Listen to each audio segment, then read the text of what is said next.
when the Islamic warrior Saladin conquered the Crusaders and took control of Jerusalem, all right, he entered into an agreement that the Muslims would protect the Christian churches.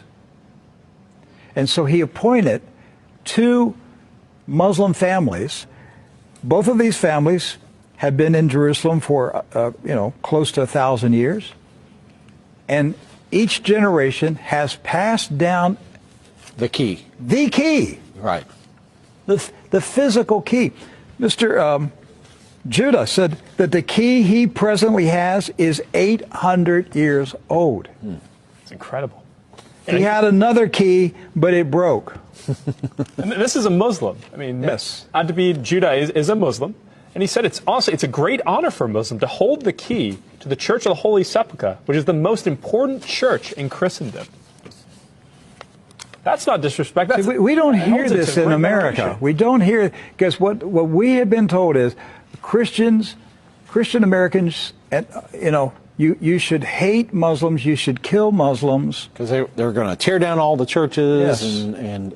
and basically just ransack them and everything else. But here we have 2 families that for nearly 1,000 years have actually been watching over Christian churches. That's right. So who planted into our minds here in America that we should hate and kill Muslims?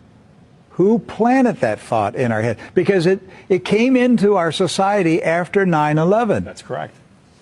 So 9/11 was a calculated, planned operation, and it changed everything in our country.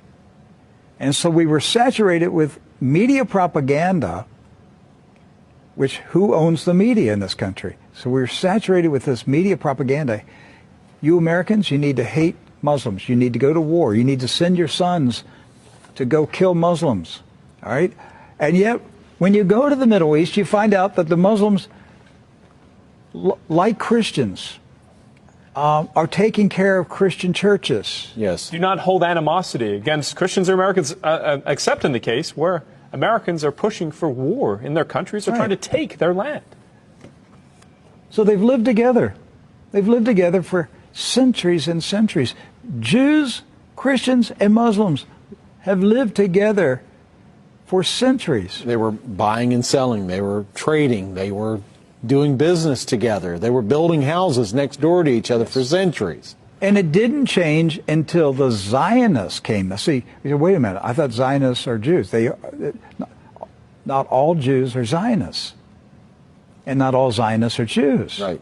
Zionism is a political movement. Yes. Right. It's an ideology. Yes. Not an ethnicity. And so when the Zionists came to Jerusalem and Palestine, basically in the 1920s and 30s and 40s, all right, they came to agitate. They came to infiltrate. They came to seize control. And so they formed paramilitary groups, like Irgun. And that's where Ariel Sharon and Menachem Begin, and these guys were young terrorists. Yes. That's right. And so there's where the hatred started to come in. The fighting, the animosity, the bitterness. But it didn't start until the Zionists appeared. The fighting, the animosity, the bitterness. But it didn't start until the Zionists appeared.